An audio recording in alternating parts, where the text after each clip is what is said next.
Chapter 12, Teaching Math. For the most part, you'll divide students fairly quickly in this, those that like math, those that don't.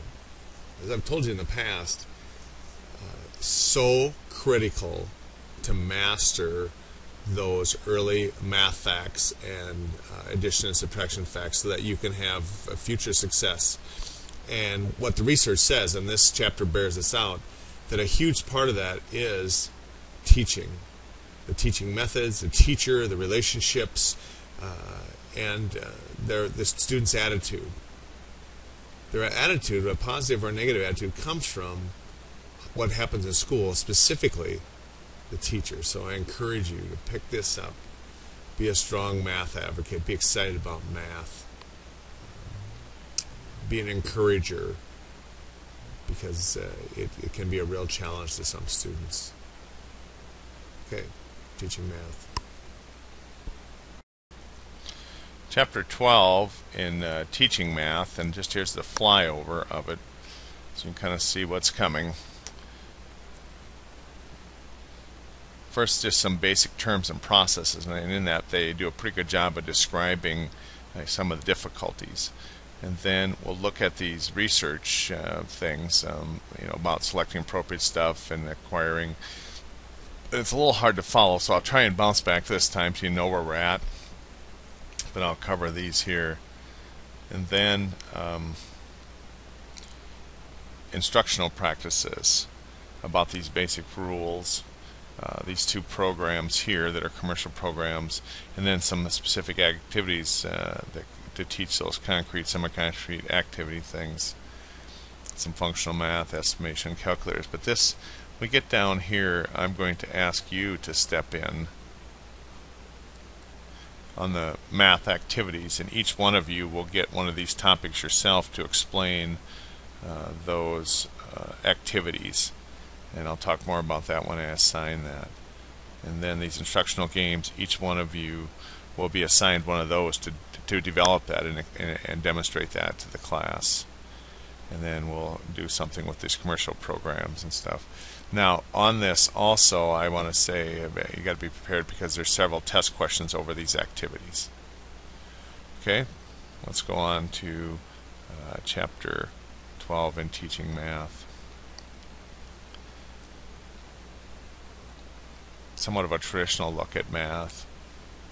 I can say to you, observing student teachers, I have not observed somebody on the chalkboard teaching math in quite some time now with our smart boards. But here's where it comes to you and I.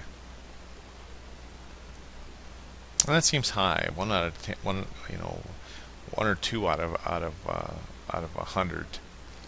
So in your classroom, easily will be somebody that has challengings with this.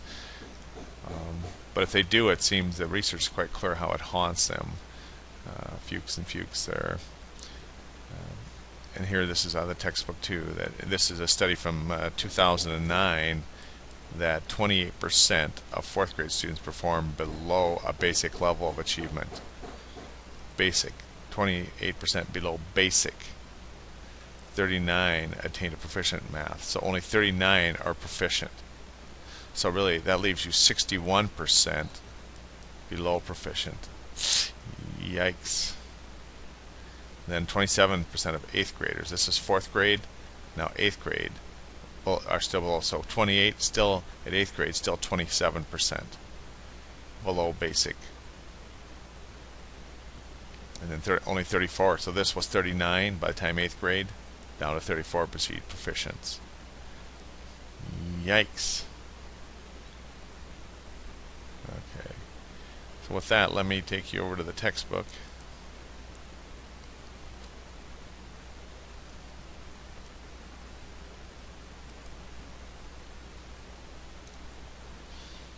In this first part of the textbook you'll want to read, but it's just a little scenario about the positive affects excitement that kids have. And I can remember learning math too, that kids get excited when they figured some things out, like this here she describes knowing what 1,000 times 1 is in 2nd grade, those rules about any number times 1.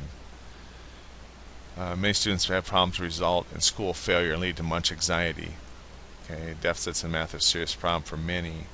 And here's those stats we looked at: 5 to 10%. And here's what they're missing: the basic 5 mathematic contents: math properties and operations, measurement, geometry, data analysis, statistics, probability, and algebra. And algebra is always a unique and new twist. Okay, and here's 2009, and it goes on. 39% of fourth graders, stuff we just looked at. So this inability to acquire and maintain math facts at fluency level. And remember, we had that word last time. Fluency means how can you do it at an automatic level. So if you aren't at the fluency level, you can't. It's really hard to acquire those higher level math skills. And that's pretty common among kids, because even the kids with learning disabilities, it seems like they can do the math, but not at that fluency level. And so they're unfamiliar with those basic number of facts plays that major role in difficulties doing math in the future. And down here, it's many students with math deficiency exhibit characteristics such as problems in memory, language, reading, reasoning, metacognition. And this is that special ed process that's predisposing to math. Okay, now think of this. Follow this with me.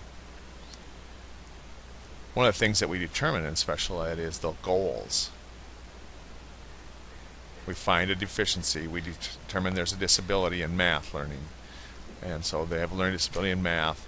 And you go to determine goals. One of the things that you have to determine is this thing. Do they have the metacognition and skill sets, the basic foundation to do math? And then go from there.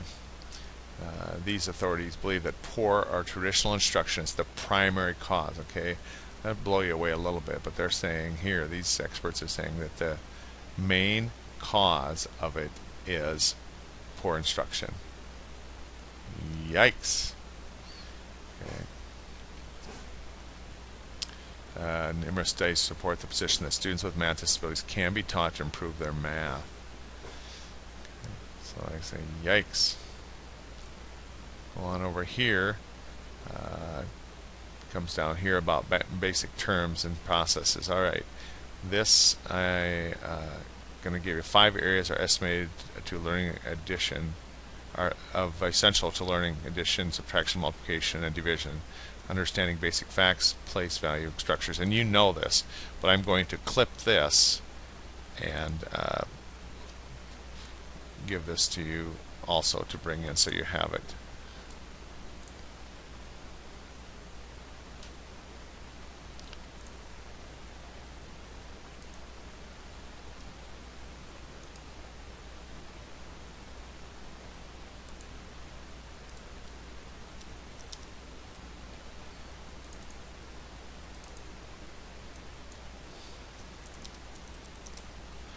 There's one.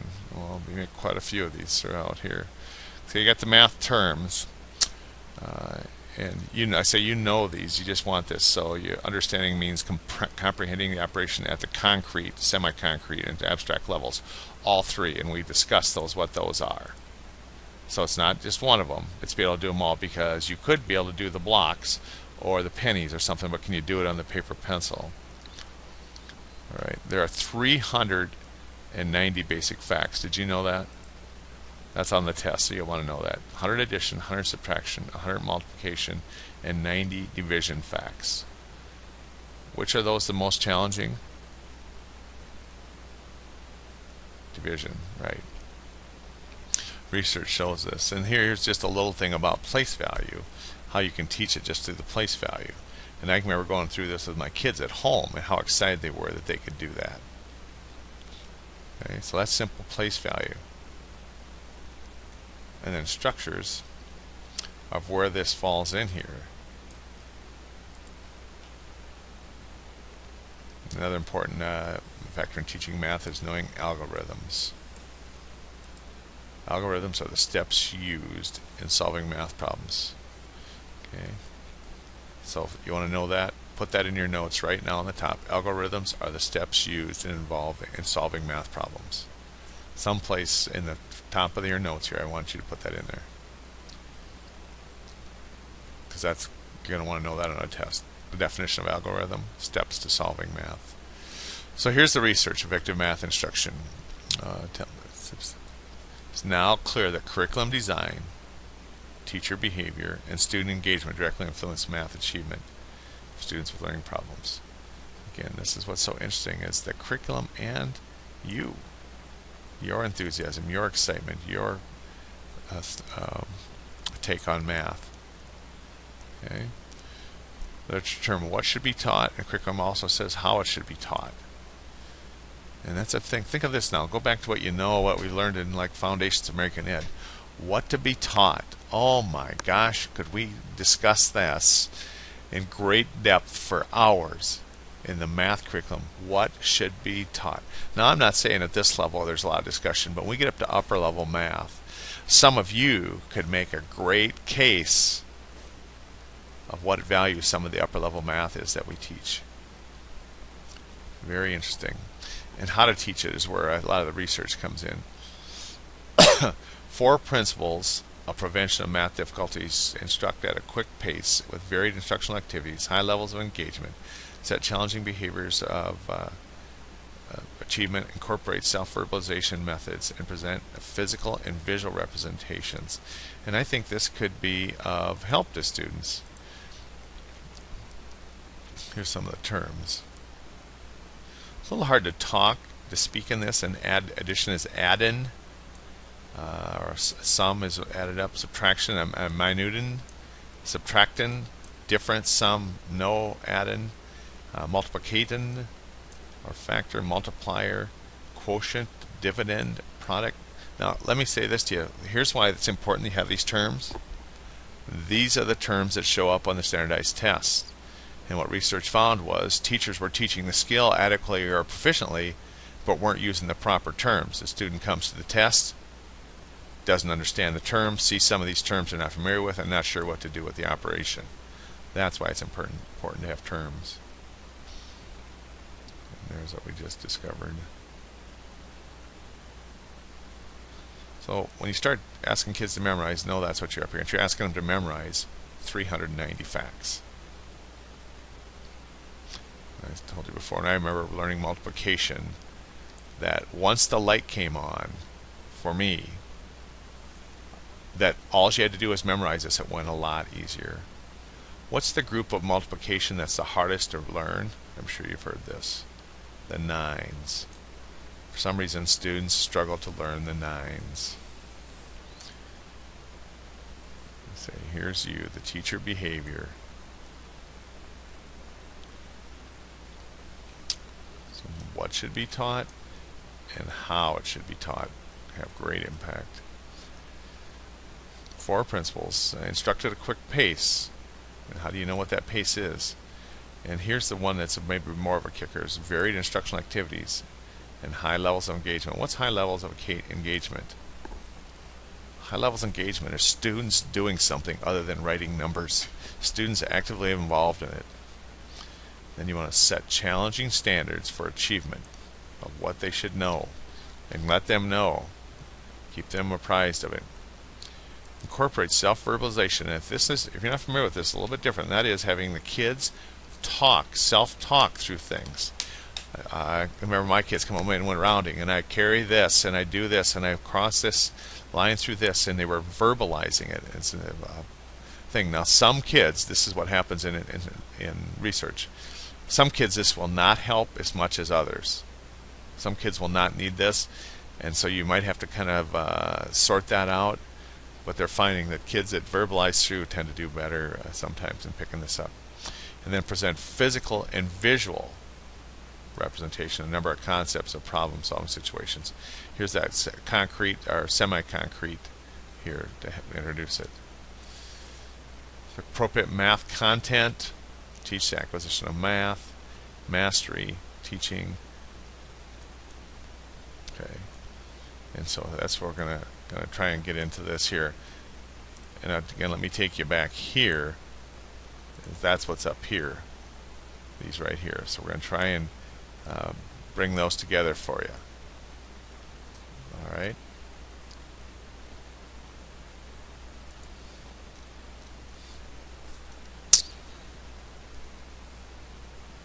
So here, problem solving, and I have this in here, and I want you to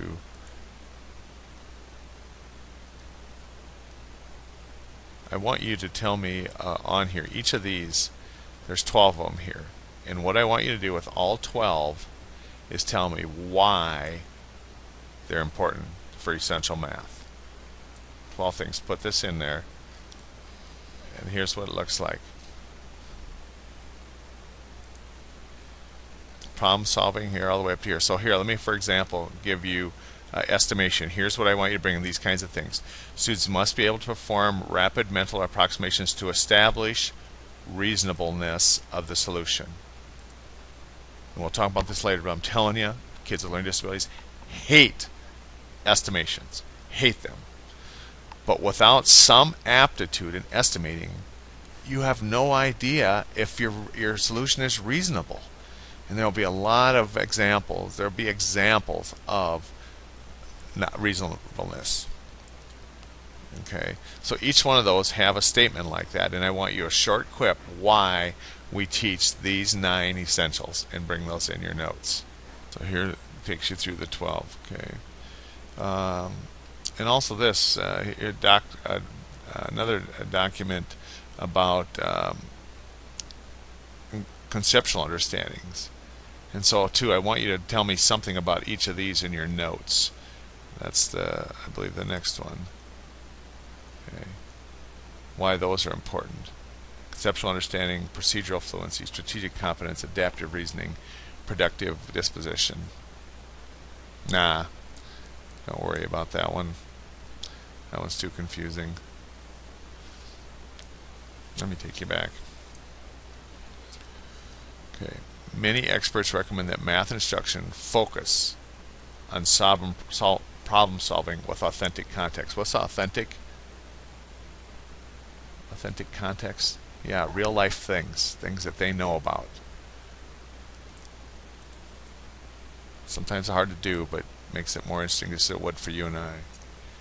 So here's to give you a little example, like coupons is a common one. And not this day and age, just about all students understand coupons, right? Okay. Real world context, present it in real world context the best you can.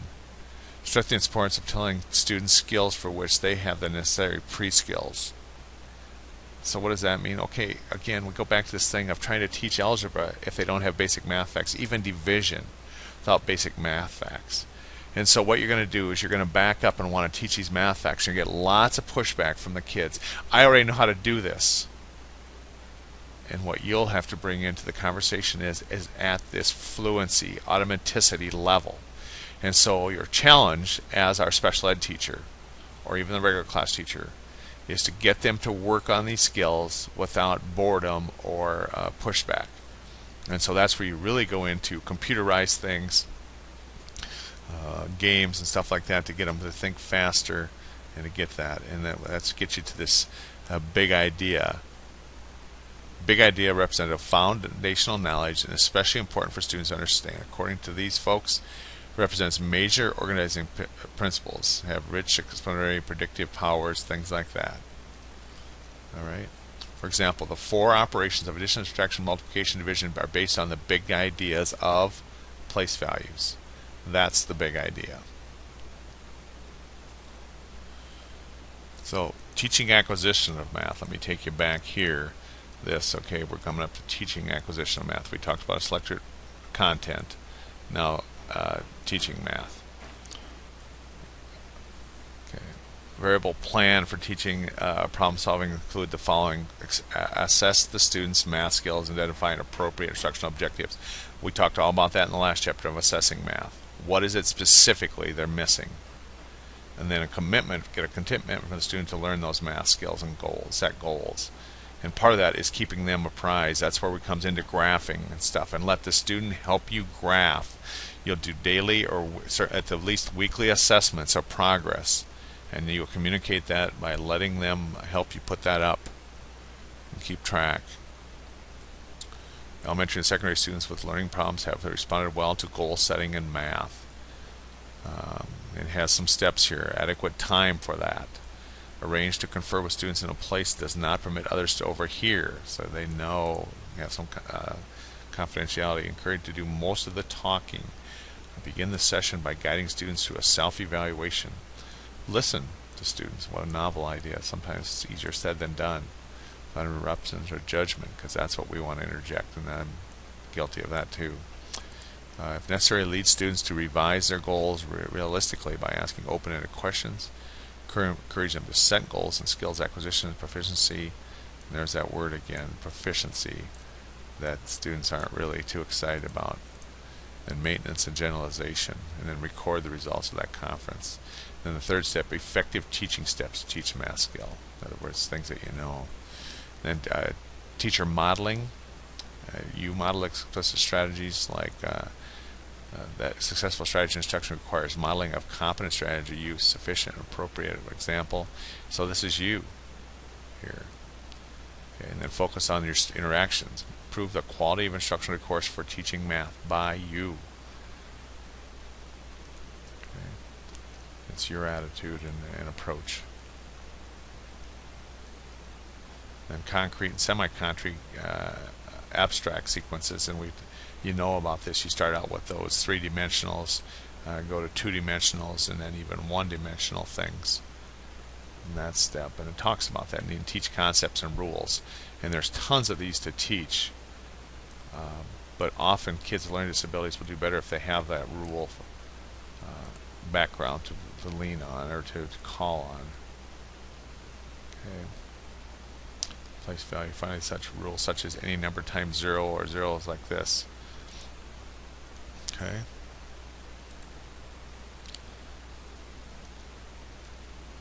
Monitor progress, provide feedback. I said this is where the graphing comes in.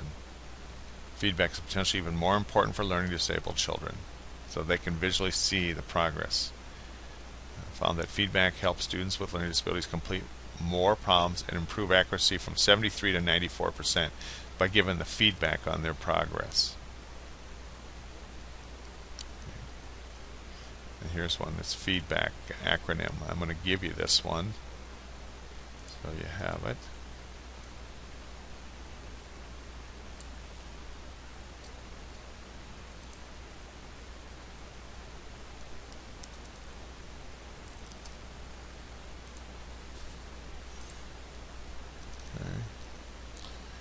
Clifford recommends that instructional environments feature error tolerance, okay, and reward for error correction. Let them correct it for grades. And it explains that in this acronym down here. Let's just look at that quick. Find the score, explain the grade, enter the score, use a graph and goal setting, make it meaningful. I'm big on graphs because I say it helps me visualize. Evaluate the score in terms of your goal, where you're going, determine the errors by examining the pattern, and involve them in doing that. Begin error correction. Teacher models a similar problem and let them correct it. Ask the student to apply the correction. Close out the session by giving positive feedback, kick back, and relax. Feedback. And just know this too about this, that again, student will think that they've mastered when they're able to do it and not want to work towards that fluency level. Okay, now teaching mastery. We jump up here to this one, teaching mastery. Mastery learning refers to teaching a skill to the level of automaticity. Can you write that on your notes here under teaching mastery? Automaticity, automatically, so they don't have to think about it. Just write that word. I want that word for you. Here's one that comes at an automatic level. What is your phone number? Most people don't hesitate. Nowadays I do, of course, because I don't have to know any phone numbers. They're all in my phone. My father-in-law is interesting, can remember hundreds of phone numbers. He's had a phone for 10 years and doesn't have one number programmed in it. Does it all from memory. And so with that, when he sees a number come in, he knows who it is from what number it is.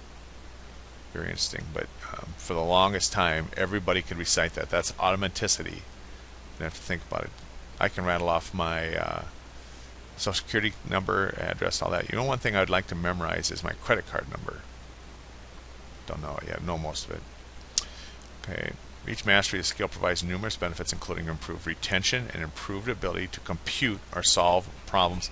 And what that helps, here's the things that you'll have to convince students why this is important. Your finishing time tests improves, completing homework faster, receiving higher grades, developing a positive feeling about math. Yeah, that all goes with getting faster at it. They found that students in all grade levels who failed to reach mastery on early level math skills in a sequence were unable to meet criterion on future related skills. Okay, so here's probably the big picture for kids that it's hard for them to comprehend is the future skills. I'd be hurt if they don't get this at automaticity. And I went last time into this great oration about if you couldn't do multiplication, you wouldn't be able to do division, and it separates right there.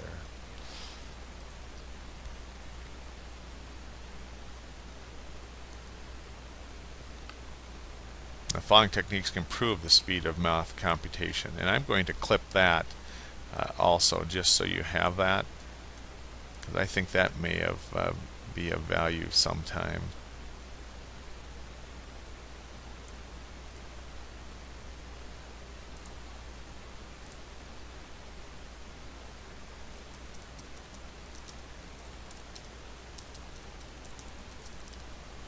Okay, I'll import that one for you.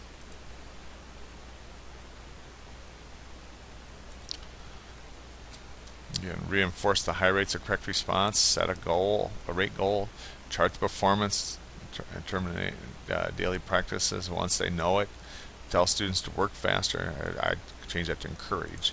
Challenge students to beat their last rate. This is what we're working on, is rate. That's that fluency. You teach students to use rules, efficient algorithms, drill difficult problems with flashcards, play instructional game, provide rate practice for small intervals, teach students relationship between addition, subtraction, multiplication, division. Alright. For skills with automaticity has been achieved, problem solving is probably not a necessary procedural process, how to solve their problems. And this problem solving comes back to this here of math research. Problem solving, if they have this, they really kind of jump over this because they know that. But here's their steps that link instruction to students' prior knowledge, and we've hit that a bunch in this chapter. So they know learning new information if possible. And that's where you come in, your attitude and your ability to do that and adapt this. Teach students to understand concepts and operations, give students problems that pertain to daily living, almost a life skills math type thing. Okay. Teach word problems and simultaneously with computation skills. Concentrate on helping students develop a positive attitude and teach students learning strategies to help them become better learners. Okay. And here's some, Colley has some do's and don'ts of this. I can't fit them all on, but I can put them together, I think. So I'm going to clip these for you also. Do's and don'ts of problem solving. That didn't work.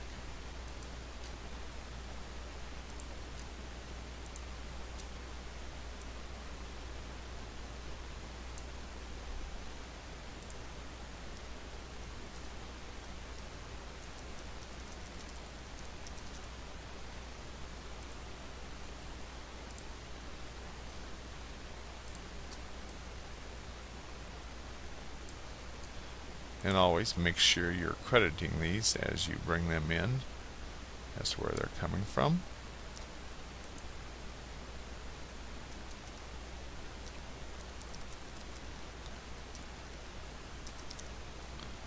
Now you have those. Okay. And then here, generalization. Another skill in special ed is that generalization, how to generalize these skills. Very challenging. Refers to the performance of the targeted behavior in different non-training conditions across subjects, settings, people, behaviors, or time without arranging the same events and the conditions that were present during training. So in essence is this. You're able to do 5 times 5 in the resource math room. They go down to the science room when they're figuring out some formula and they have no idea what 5 times 5 is. So that's, you got to teach generalization with these kids. So here's those steps. Develop a motivation to learn. Throughout the instructional, probably have periodic discussions with students about why they're learning it. Throughout the process, provide students with a variety of examples and experiences. Teach skills to mastery the students can concentrate on using and not just remembering. Mastery really is another term for fluent, high rates. Teach the students strategies for solving multi-step math problems. Big challenge for kids with learning disabilities, multi-steps, because they're so used to thinking in short,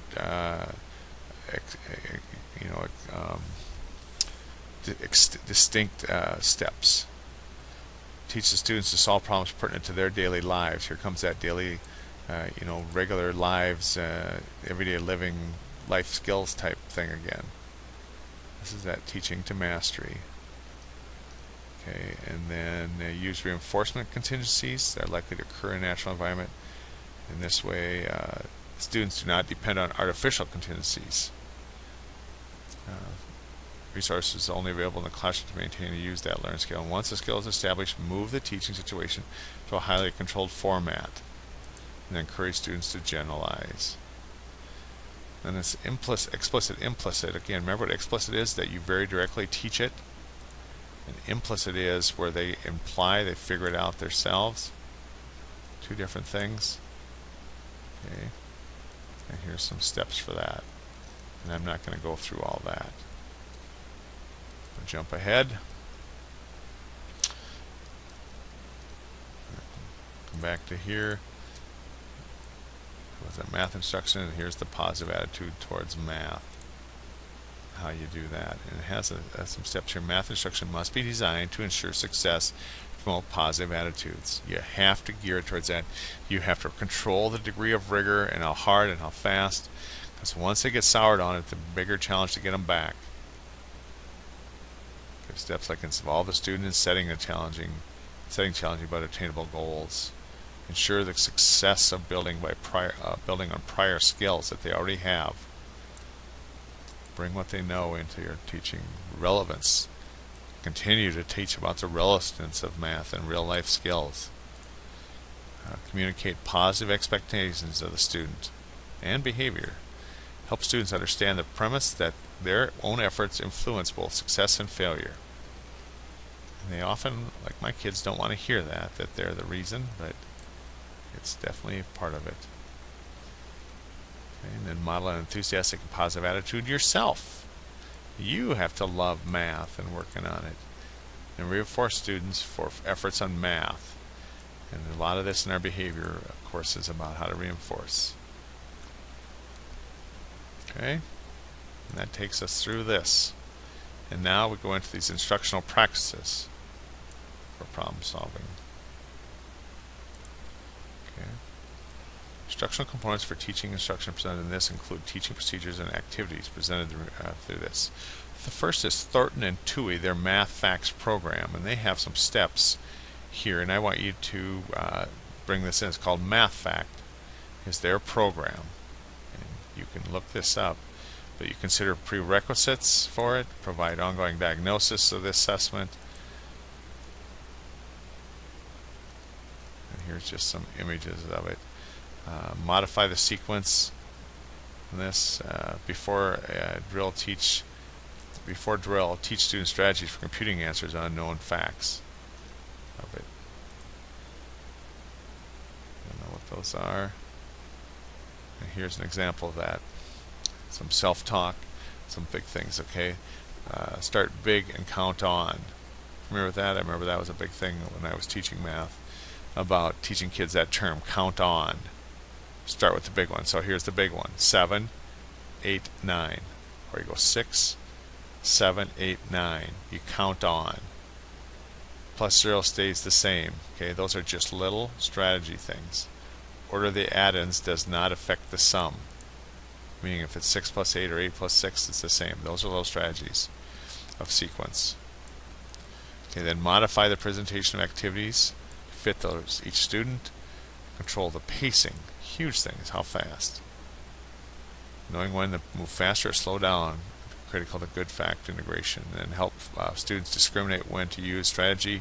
Integrate this. Provide verbal prompts. Help students develop self-motivating skills. And ensure provisions for overlapping or overlearning. of this. Alright. Then Mercer and Mercer, or Mercer and Miller skills, and where's that name from, Mercer? Right over here. Okay. So it's the same Mercer here that authored this textbook, and they have some steps. Strategic Math Series features 7 phases to teach math skills, and I'm going to clip that for you.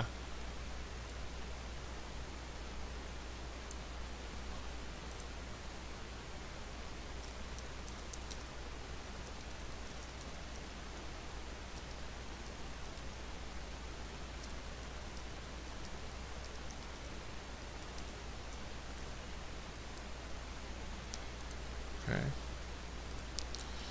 Pretest. Teach concrete applications. Teach representation applications. This is the semi-concrete. Introduce the draw strategy. And here right now under Mercer and Miller on your notes, I want you to tell me Google draw strategy and tell what those acronym stands for. Then teach that abstract application post-test. Provide practice of fluency and develop problem solving. So very standard way. And they give you some help with this, like give advanced organizers. First component of each lesson is the advanced organizer, which prepares the student for learning. Describe and model what they're going to learn. And then conduct guided practice. Conduct independent practice. Conduct problem-solving practice. Provide feedback, which talks about in the other strategies. And then talks about the strategic math series that they come up with. Field tests indicate 109 students with learning problems were able to acquire computational skills across facts, solve word problems, and without extraneous information create word problems in this. So they're kind of ringing that bell. Then we come back here. I want to go here of the semi-concrete activities. Okay. Rules of algorithms. Now, again, I don't feel like I need to spend a lot of time on these concepts of concrete, semi-concrete, abstract, right? I mean, you know this. You've had some math instruction in this. So some of these are I think you will know. Before abstract experiences, instruction must proceed from concrete experiences to semi-concrete. So if you can teach kids, and what I found is if you teach kids that start out with the abstract, they'll memorize it, but they have no idea what it means. You literally can teach them to memorize things, but it doesn't connect to anything. Then the main objective of manipulative aids is to help students understand and develop mental images. That's what you're after with there. The activity must accurately represent the actual process. For example, a direct correlation should be between manipulative activities and the paper-pencil activities. And more than one manipulative object should be used in teaching a concept that are different, so they can see how they're different. Like instead of all pennies, pennies and nickels. The aid should be used individually by each student, not a shared set. And you see most classrooms will have a set for each student. Must involve the moving of objects. Learning occurs from the student's physical actions, and then the student should continuously ask students questions about their actions. The teacher should have students write the problem being solved at this. So this instruction begins at the concrete, where the student uses 3-dimensionals to solve, and then after doing that, then they move to the 2-dimensional, and then to the 1-dimensional, which is the abstract. Okay. And then it just goes through these instructional ways to do these different things. How to teach these semi-concrete activities. And so I'm going to leave those here. I'm not sure what to do with them. But in your textbook here, it has some strategies how to teach each of these. Okay, for example, place value, it shows you like this. Tens and ones. You've all seen that. You've all done that. Okay, takes you tens and ones. You can do hundreds the same way. Then additions of sum. Here's the blocks. 0 to 9. Addition of sum 0 to 18. You know how it gets a little bit bigger. More to handle. Addition with regrouping.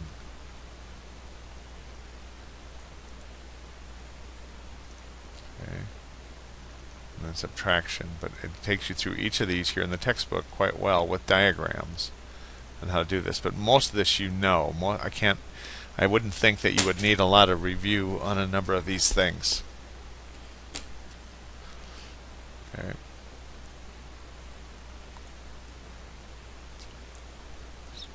Subtraction with regrouping, multiplication, how to do that. Here's some things. Paper plates, objects count to add objects 4 times 3 like that. Let them make their own objects to represent it. And that's what I've seen a lot of successful instruction. You ask the students, here's a number, you represent it with concrete things. And we start moving up to the semi-concrete, and it looks a little different. And division, of course, we say is the most challenging because you got to see those factors in there. But you can represent it with these concrete, semi-concrete images. Okay, blocks. And here's unit of fractions. And if you haven't mastered the first 4 operations, fractions are a nightmare, and this is where you get a lot of referrals for math disabilities is when they start teaching fractions. Basic rules of algorithms. Here's the addition rules. Addition algorithms. Lays those all out here for you. And again, I don't know what to do with them other than just run by them for you. Right. Here's the subtraction rules. Let me back up here a second.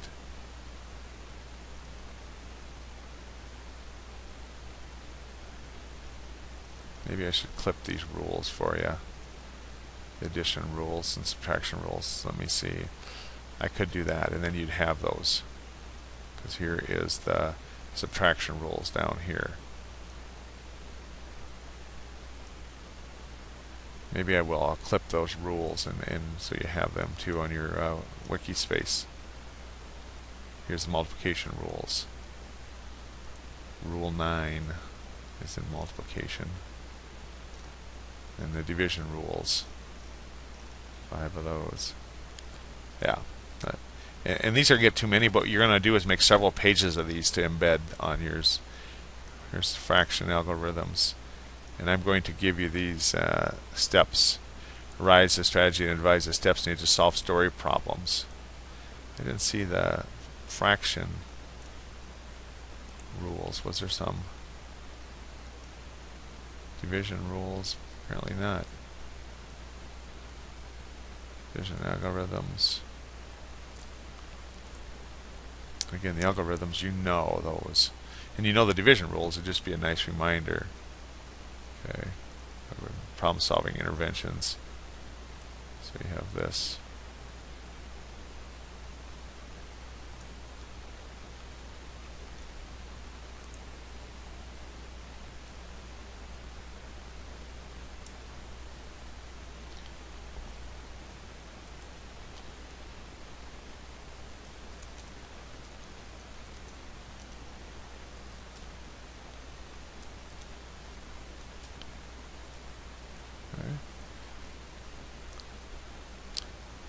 Lots of these acronyms I want you to have too, because I think there'll be times when you're going to want some figure out how to help somebody, and it might be going to some of these.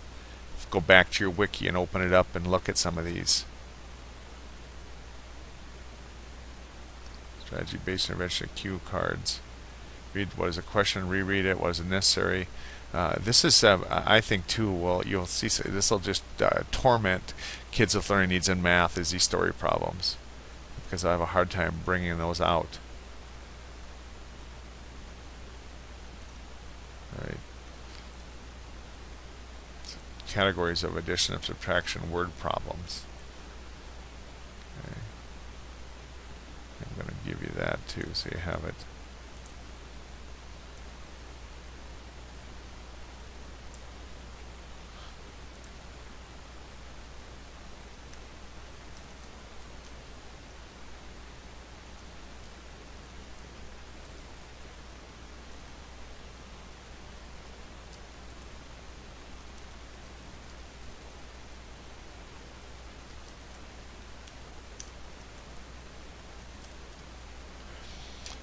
Okay, you're a little frustrated on how to teach this.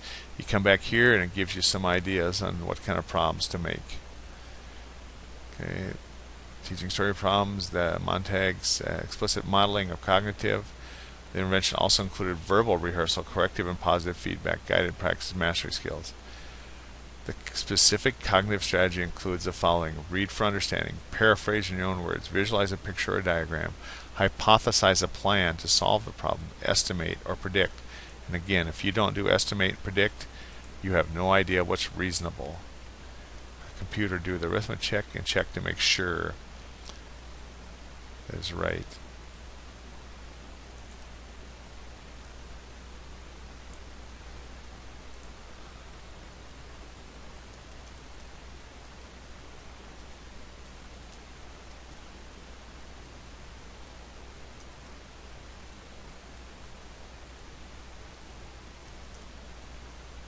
Okay, that one comes in.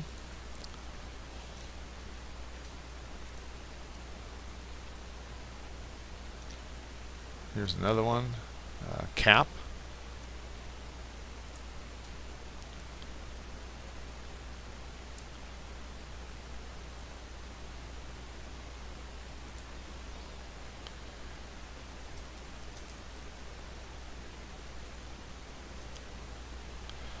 I say this will be quite a few this time, so you're going to want to make several pages of them. And eventually you use that sequence. What's the question? What are the numbers? What do I do with the numbers? What's the answer? How do I check it?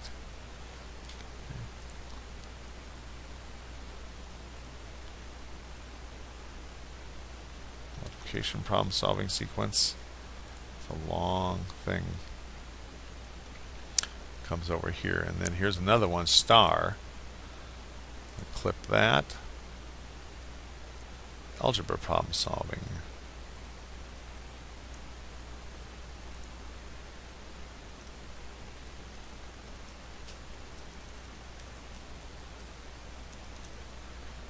Okay, there's that. Search the word problem, translate the words into an equation, answer the problem, review the solution. Interventions that use graphic representations. It's about this problem, schema identification, problem solution of it. And then we go to this life skills math, which I think is where we'll end up with a number of these. This functional math, and then estimations and calculators. All right.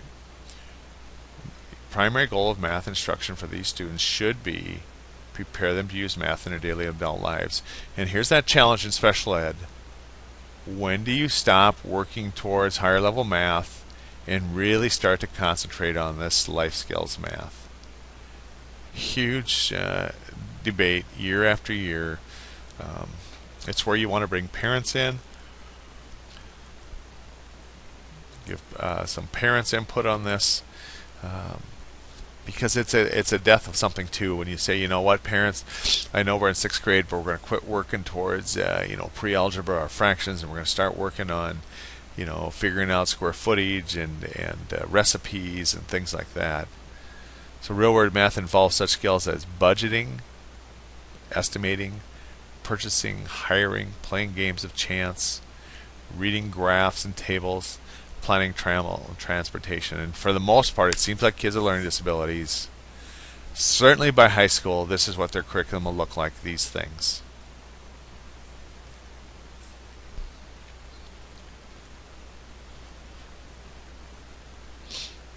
And here they are, math demands for daily living. I'll get this too. I want you to have this too, so you know what to teach, where you can quickly flip this open and pull this out. This is what's called a graphic representation of subtraction problems.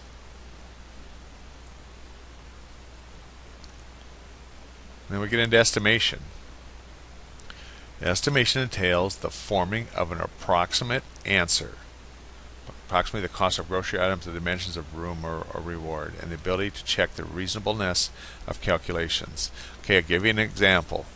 And this is, I told you before, I have a curse for this, of this mental math, but I was buying some supplies from a supplier, and I bought it on this day because it was 20% off. And the first Wednesday of each month, these particular products that we use here are 20% off. So I went there, and when she told me the total, I went, whoa! I was thinking it should be, under 100, and it was like $113 or $115. She said, nope, 20%. She showed me again 20%, and what she did is when she got the total, she said plus 20% instead of minus 20%. So actually, she charged me 20% more. So the number was like 83 or 5 or something. And all I did was use estimation when buying these products. So it has applications to every aspect of math. But the biggest thing is so that they have some idea what's reasonable. So here reports the following skills important for estimation: adding a little bit more than one number to a little bit more than another, rounding a whole number to the nearest 10, multiplying tens, powers of 10, and multiplying two numbers. So here I'm going to clip this, a little step in estimations.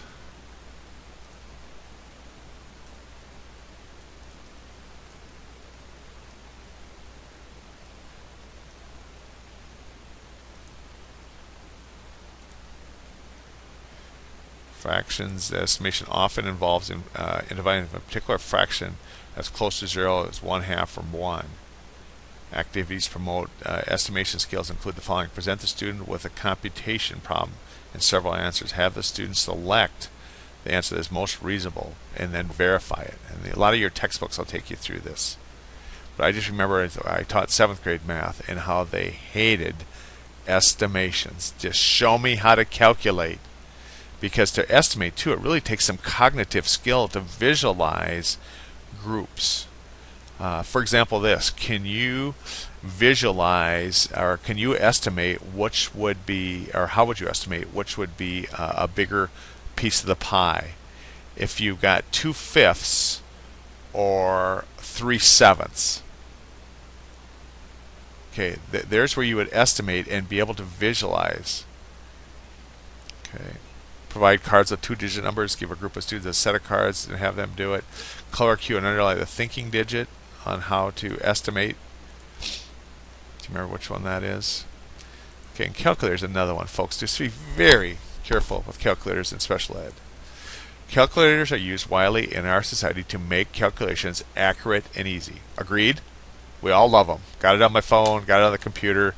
One of the things I calculate, this is kind of anal, but every time I fill up the gas tank on my car, which I just filled up my wife's van, it was $70. The first thing I have to do is immediately figure out what the mileage was. I keep track of the miles each time. Get my calculator on my phone, do the mileage to see if I'm going up or down. And what I do with that is determine, which gas station's the best, which type of gas, which roads to take, what speed to drive. I'm always trying to monitor that. I know it's kind of anal, but it's just a constant use of the calculator. In general, calculators should be used primarily with problems that students are capable of doing by hand. Okay, because there's going to be a lot of requests early on to want to use a calculator.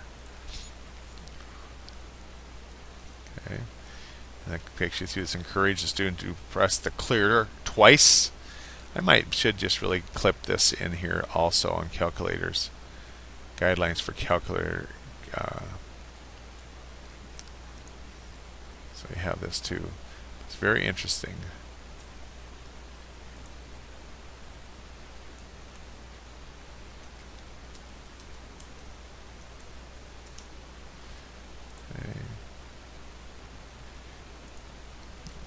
Encourage the student to press the clear twice prior to learning.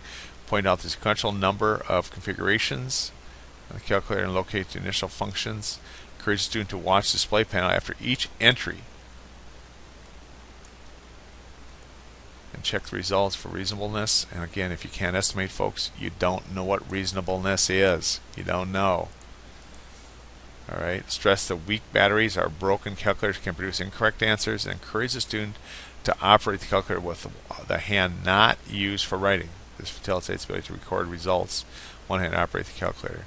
And Hembry reviewed 79 studies on the use of calculators and reports these following findings. When used appropriately, the calculators promote skill acquisition. Here's the thing, when it's used appropriately. Okay. Sustained calculator use in the 4th grade appears to interfere with skill development. Okay. 4th grade. Up.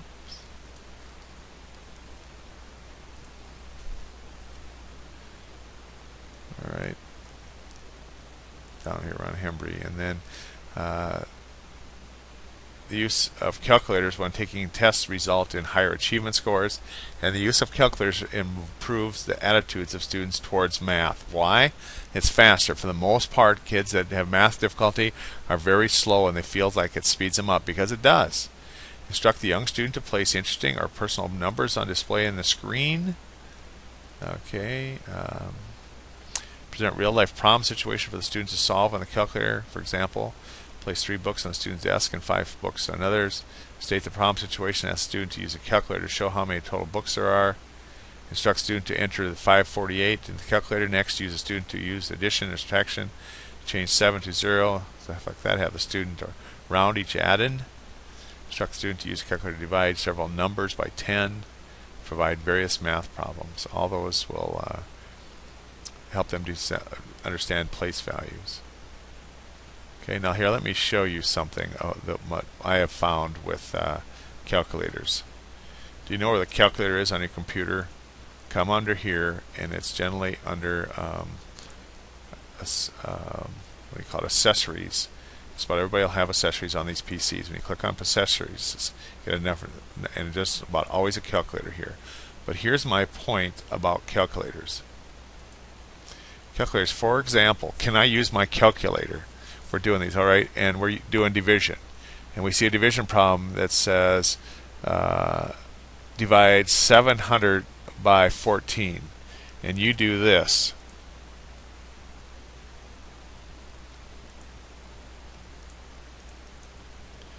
If you don't have some estimation skill, you have no idea that that's wrong.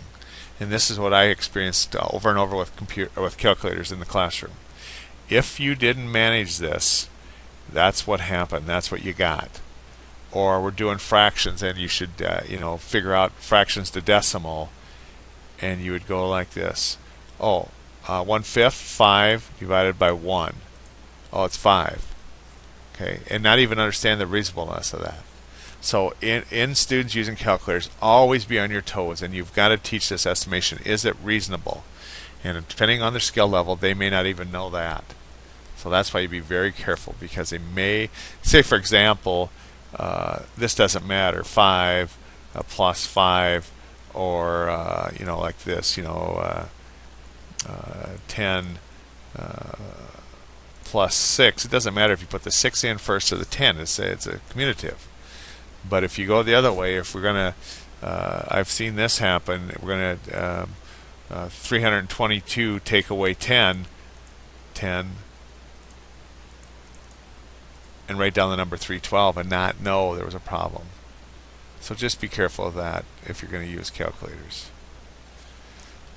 So let me jump back now. The notes, I've had a long rant here. These were these 2 math programs we talked about, and those were those basic rules we went through on the thing. So let's talk about those. Thornton and Toohey and Mercer and Miller, I want you to give me something from them and Thornton and Toohey for each of those. That's why they're red. Okay. Then here was the different things, and I took you through that on the textbook. I want to give you strategies to teach each of those different things, to go from concrete to semi-concrete to abstract activities. In the textbook, it took you through those steps, how to do that.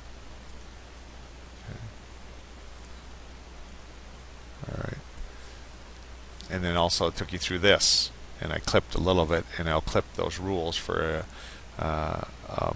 things like subtraction and multiplication, and recognition, and unit addition with the same denominators, mixed fractions. Had strategies for all that. And then these rules, here's where the rules are. I say now clip those rules for you to bring in. That textbook takes you right through those, what the algorithms are and the rules. That's problem solving interventions, sequential steps, interventions that use this, graphic representations, it lays that out.